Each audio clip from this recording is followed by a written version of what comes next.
Back Telangana భవన్లో ప్రస్తుతం కవిత మాట్లాడుతున్నారు. లైవ్ చూద్దాం. నేను తెలియజేస్తా ఉన్నాను. అదేవిధంగా దాటిన తర్వాత తుమ్మిడిహెట్టి దగ్గర 152 మీటర్ల బదులు 148 మీటర్లకే కేసీఆర్ గారు సంతకం పెట్టుకొచ్చిండ్రు. దానివల్ల చాలా నష్టం జరుగుతుందని చెప్పిండ్రు. కేసీఆర్ గారి గురించి మీ అందరికీ తెలుసు. అయినా నేను ఒక మాట చెప్తాను. కీలరికి వాత పెట్టడం, పట్టు విడుపులు ఉండడం అనేటటువంటిది మంచి నేతకు ఉండాల్సిన లక్షణం. అవన్నీ కేసీఆర్ గారి దగ్గర పుష్కలంగా ఉన్నాయి కాబట్టి ఎక్కడ పట్టుకోవాలో ఎక్కడ విడిచిపెట్టాలో ఆయనకు తెలుసు కాబట్టే ఉద్యమాన్ని సాధించగలిగినరు, రాష్ట్రాన్ని సాధించగలిగినరు. అదేవిధంగా ఇవాళ నీటిని సాధించాలంటే, మన తెలంగాణ ప్రజలకు నీళ్ళని ఇవ్వాలంటే కూడా మరి ఒక చోట విడిచిపెట్టి ఇంకో చోట నీటిని పట్టుకునే ప్రయత్నాన్ని కేసీఆర్ గారు చేసిండ్రు. ఎస్, తుమ్మిడిహెట్టి దగ్గర 148 మీటర్ల ఎత్తుకే మనం ఒప్పందం చేసుకున్నాం. అక్కడ మనం కాదు, వ్యాప్కోస్ కానీ సిడబ్ల్యూసి కానీ అందరు చెప్పిన మాట ఏంటంటే, మీరు ఏం చేసినా ఇక్కడ నుంచి 160 టీఎంసీల నీళ్ళని ఎత్తిపోసుకోలేరు, ఇక్కడ నుంచి ఓన్లీ 120 టీఎంసీల మీకు లభ్యత ఉంటుంది. అది కూడా 2-3 సంవత్సరాలు కరెక్ట్గా వర్షాలు పడితే 120 టీఎంసీల లభ్యత ఉంటుంది, లేకపోతే ఉండదని చెప్పి సిడబ్ల్యూసి కానీ వ్యాప్కోస్ కానీ ఇప్పటి నుంచి కాదు 2007 నుంచి చెప్తున్నారు. ఎప్పుడైతే ప్రాణహిత ప్రాజెక్టు మొదలు పెట్టిండ్రో అప్పటి నుండి కూడా వాళ్ళు చెప్తా ఉన్నారు, please consider to change this location అని సిడబ్ల్యూసి పలుమార్లు రాసినా కూడా అప్పుడున్నటువంటి రాజశేఖర రెడ్డి ప్రభుత్వం ఎందుకు పట్టించుకోలేదంటే వాళ్ళకు నీళ్ళు ఇచ్చే ఉద్దేశం లేదు. ఈ ప్రాజెక్టు ఉంటే ఏంది పోతే ఏంది, ప్రాజెక్టు పేరు మీద కాలువలు తవ్వుకోవాలి, మొబిలైజేషన్ అడ్వాన్సులు ఇచ్చుకోవాలి తప్పితే ఇంకొక ఆలోచన లేదు వాళ్ళకు, కాబట్టి వాళ్ళు పట్టించుకోలేదు. కానీ మనకు ఆలోచన ఉన్నది. మన ఆదిలాబాద్ జిల్లా ప్రజలకు నీళ్లు రావాలి, ఉత్తర తెలంగాణ అందరికి కూడా నీళ్లు రావాలి. కాబట్టి కేసీఆర్ గారు ఏం చేసిండ్రు, ఆ ప్రాజెక్టు ఎత్తు తగ్గించి అక్కడి నుంచి 44 టీఎంసీలు పంట పొలాలకు, మిగతా టీఎంసీలు మిగతా 120 టీఎంసీలు మిగతావన్నీ కూడా హైదరాబాద్కు ఇండస్ట్రీస్కి వాటి కోసం మనం ఒప్పుకొని రావడం జరిగింది. మరి అక్కడ వదులుకున్న నీళ్లు కేసీఆర్ గారు వదిలిపెడతారా? నీళ్ళను వదిలిపెట్టే మనిషినా కేసీఆర్? రైతుల మంచి గురించి ఆలోచించడా? ఆలోచించింది కాబట్టే మేడిగడ్డ దగ్గర మరి 365 రోజులు నీటి లభ్యత ఉంటుంది కాబట్టి అక్కడి నుంచి దాదాపుగా 300 టీఎంసీలు ఎత్తిపోయడానికి, అంటే రోజు 2 టీఎంసీలు ఎత్తిపోయడానికి పథకాన్ని కేసీఆర్ గారు రూపొందించారు. ఇక దాని మీద మళ్ళా రేవంత్ రెడ్డి గారు ఏమంటారు, మరి ఆయన అధిష్టానం అమరావతిలో ఉన్నది కాబట్టి ఓన్లీ ఆంధ్రప్రదేశ్ మ్యాప్ చూసేటట్టున్నాడు ఆయన. పాపం ఆయన ఎప్పుడైనా ఒకసారి తెలంగాణ మ్యాప్ తెప్పించుకొని చూడమనాలి. ఎందుకంటే మేడిగడ్డ అనేది తెలంగాణకు మహారాష్ట్రకు బార్డర్లో ఉంటుంది. మరి మహారాష్ట్రకు తెలంగాణకు బార్డర్లో ఉంటే మహారాష్ట్రంతో ఒప్పందం చేసుకోకపోతే చంద్రబాబు నాయుడుతో ఒప్పందం చేసుకుంటాం మనం ఏమన్నా?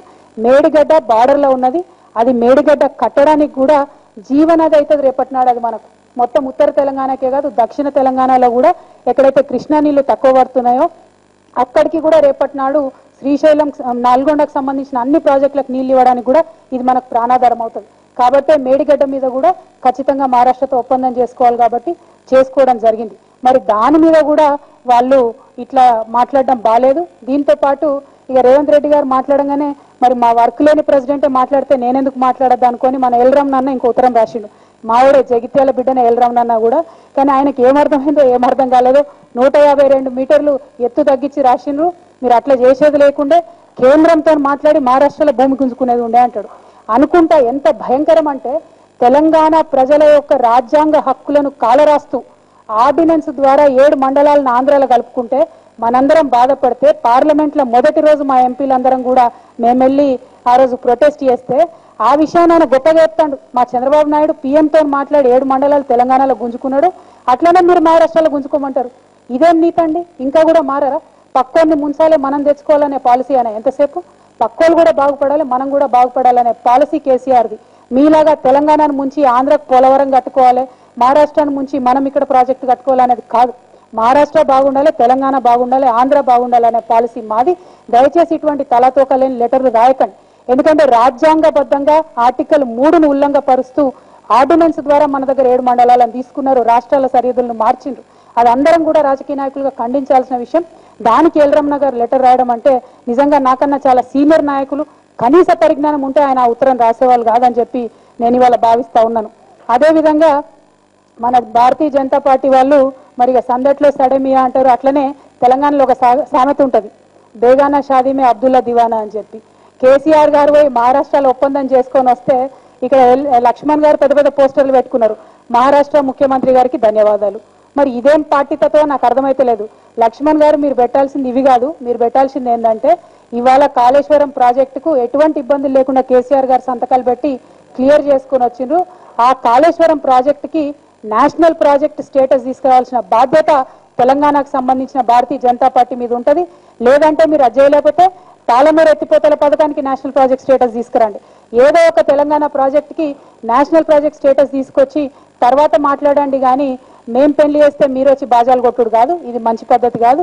కానీ మళ్ళా ఒకసారి బీజేపీ వాళ్ళకు నేను రిక్వెస్ట్ చేసేది ఏంటంటే, దయచేసి మన ప్రభుత్వం చేసేటటువంటి అన్ని మంచి పథకాలకు సహకరించండి. తెలుగుదేశం సంబంధించిన రేవంత్ రెడ్డి గారైనా ఎల్రమణ గారికి చెప్పేది ఏంటంటే, ఒక్కసారి మీ ఆంధ్ర అధిష్టానాన్ని పక్కన పెట్టి తెలంగాణ మ్యాప్ చూసుకొని తెలంగాణ ప్రజలకు సంబంధించిన ప్రయోజనాలు ఎట్లుండాలో దయచేసి ఆలోచన చేయండి. కాంగ్రెస్ పెద్దలు ఇకనైనా జానారెడ్డి గారి బాటలో నడిచి మరి ప్రభుత్వానికి ప్రజలకు వాస్తవాలు చెప్తూ ప్రభుత్వం చేసే అన్ని విషయాల్లో సహకరించమని కోరుతా ఉన్నాను. అదేవిధంగా ఇవాళ రాష్ట్రంలో మనం చూసినట్టుంటే జిల్లాల విభజన మీద కొన్ని చోట్ల అభ్యంతరాలు వ్యక్తమవుతా ఉన్నాయి. రెవెన్యూ డివిజన్ల మీద కొన్ని చోట్ల అభ్యంతరాలు వ్యక్తమవుతా ఉన్నాయి. వారందరికీ కూడా తెలంగాణ ప్రజలందరికీ కూడా నేను చేసే రిక్వెస్ట్ ఏంటంటే, కేసీఆర్ గారు ఒక శాస్త్రీయ దృక్పథంతో మంచి పద్ధతి ప్రకారమే మరి జిల్లాల విభజన చేశారు. చేసిన తర్వాత కూడా ఆయన ఏకపక్షంగా నిర్ణయం తీసుకోలేదు. ప్రజల కోసం ఒక నెల రోజుల పాటు మరి దాని మీద మీ ఒపీనియన్ చెప్పమని కూడా చెప్పడం జరిగింది. సో దయచేసి మీ ఒపీనియన్ చెప్పండి. ఒపీనియన్ని ఖచ్చితంగా మన ముఖ్యమంత్రి గారు గౌరవిస్తారు. ఎక్కడెక్కడ ఫీజిబిలిటీ ఉంటే, ఎక్కడెక్కడ అవకాశం ఉంటే ప్రజలు ఇచ్చేటటువంటి అభిప్రాయాల ప్రకారం తప్పకుండా చేస్తారు. ముఖ్యంగా ఎక్కడ చూసినా, సిరిసిల్లలో చూసినా, నా నియోజకవర్గం కోరుట్లలో చూసినా, చాలా చోట్ల గద్వాల్లో చూసినా ఆందోళన జరుగుతూ ఉన్నాయి, నిరాహార దీక్షలు చేస్తూ ఉన్నారు. అటువంటి వారందరికీ కూడా నా రిక్వెస్ట్ ఒకటే, దయచేసి నిరాహార దీక్షలు ఆందోళన చేయాల్సిన అవసరం లేదు. ఇది మన ప్రభుత్వం, కేసీఆర్ మీ బిడ్డ, మీ ముఖ్యమంత్రి కాబట్టి జస్ట్ ఒక రిప్రజెంటేషన్ రూపంలో మీ బాధను వ్యక్తం చేయండి. తప్పకుండా అవకాశం ఉంటే కేసీఆర్ గారు మరి చేయడం జరుగుతుంది. కాబట్టి జిల్లాల విభజన విషయంలో కూడా దయచేసి ఎక్కువ తక్కువ బాధపడకుండా మన ప్రజలందరూ కూడా కేసీఆర్ గారి మీద భరోసా పెట్టుకోవాలని చెప్పి నేను తెలియజేస్తూ మరి సెలవు తీసుకుంటున్నాను. Thank you. జై తెలంగాణ.